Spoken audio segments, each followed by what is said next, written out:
બનીશ। તો આજે આપણે બનાવશું ગલકાનું શાક અને બાજરાના રોટલા ને માખણ ને ચટણી ને આજે આપણે સાદું સાદું એવી રીતના બનાવશું।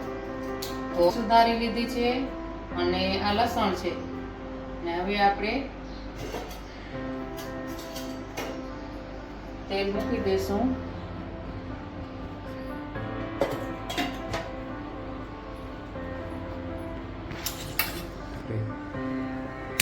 ગેસ ચાલુ કરી અને આપણે આ પેન મૂકી દીધું છે।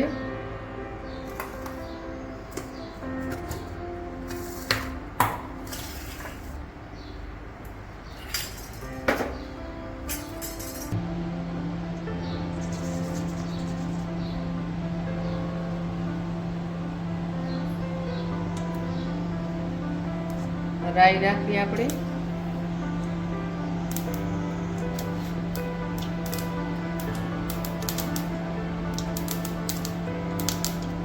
જીરું રાખી દઈશું અને આ લસણ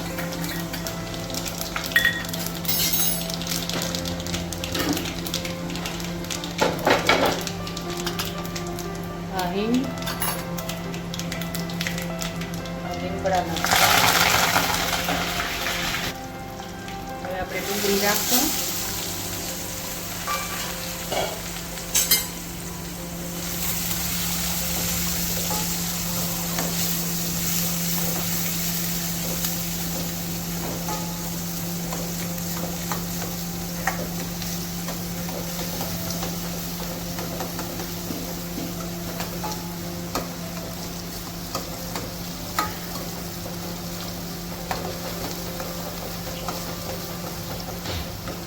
ઘણા ખાલી ગલકાનું શાક કરતા હોય પણ અમે તો ગલકાનું શાક કરીએ એમાં ડુંગળી તો 1-2 રાખી એનાથી સ્વાદ મસ્ત આવે ડુંગળી વાળું કરીને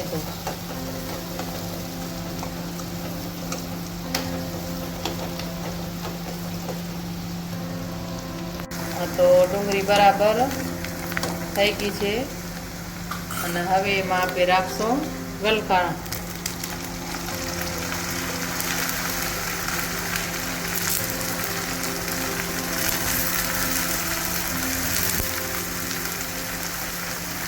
અત્યારે ચોમાસામાં તો આવું શાક વધારે આવે ગલકા છે કારેલા છે દૂધી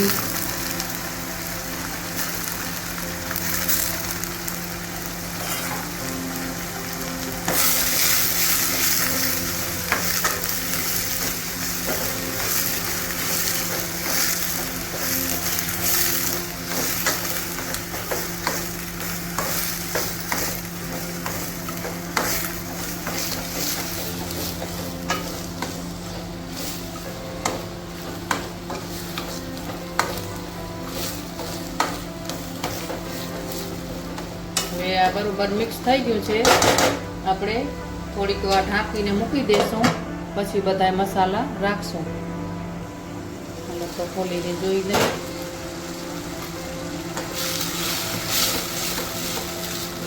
એકદમ મસ્ત મિક્સ થઈ ગયું છે હવે આપણે એમાં મસાલા રાખી દઈશું મીઠું રાખ્યું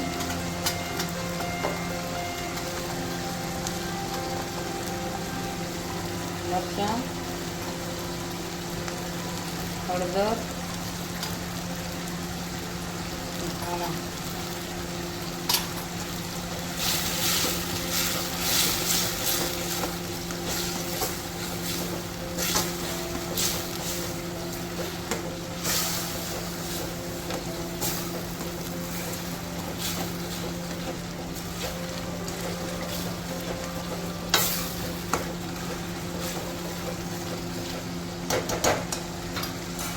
હવે થોડુંક પાણી રાખી અને આપણે ઢાંકીને ચડવા દેશું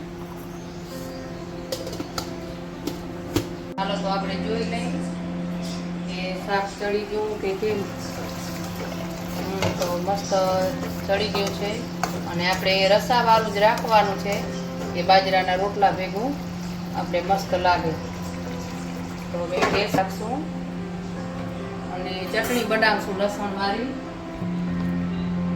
આમાં આપણે લસણ ને લાલ મરચાં, પીસેલ ધાણા ને મીઠું, આ 3 વસ્તુ રાખી છે. અને થોડીક હવે રાખશું આપણે ખાંડ.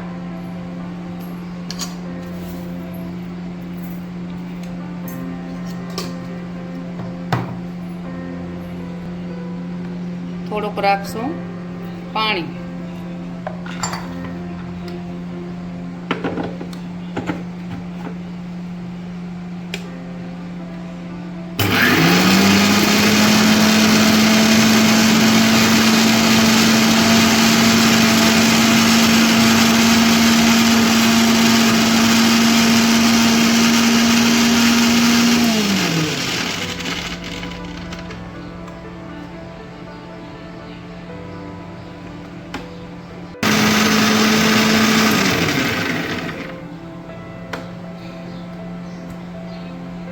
તો ચટણી થઈ ગઈ છે તૈયાર આપણી.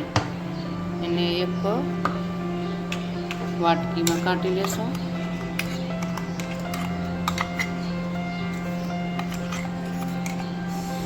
તો તાવડી મૂકી દીધી અને હવે આપણે લોરવાણી માટે મીઠું રાખી અને રોટલા બનાવવાની તૈયારી કરશું.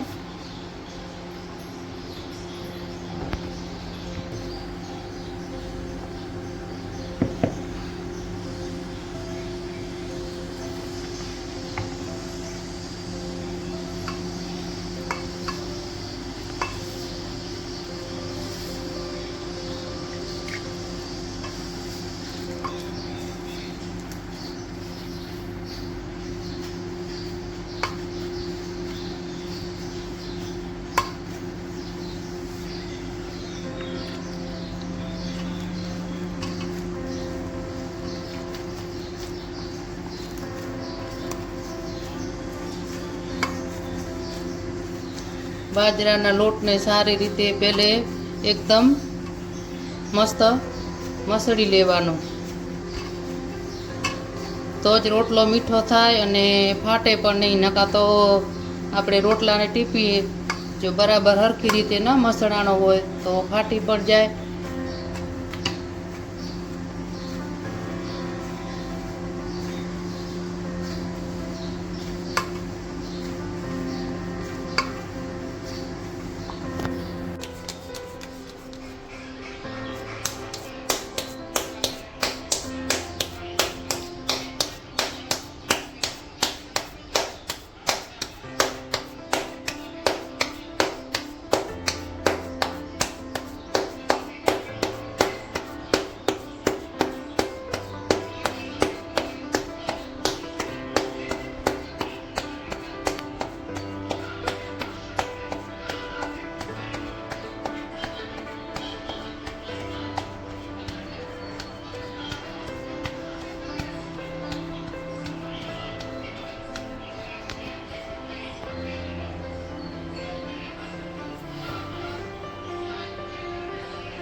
પલટાવી દઈશું.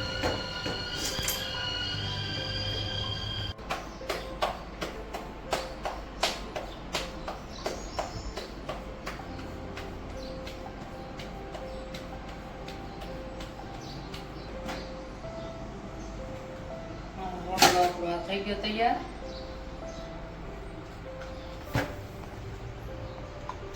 આમાં ઘી લગાવી દેશું.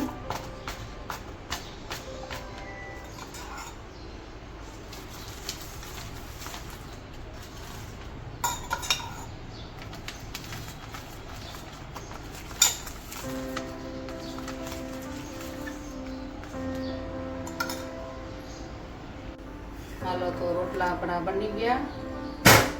હવે આ બની જાય એટલે આપણે થાળી પીરસી રાખી.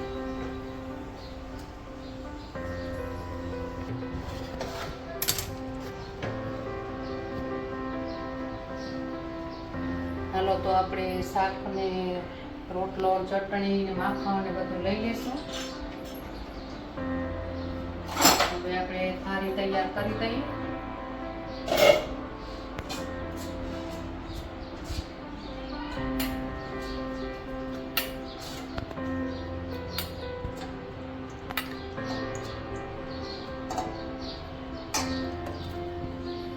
શાકમાં આપણે ધાણા રાખશું.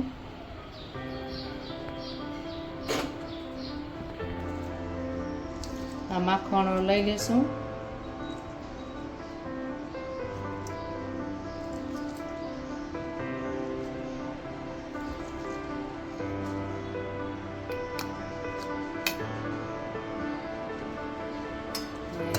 શાક ને માખણ ને આ ચટણી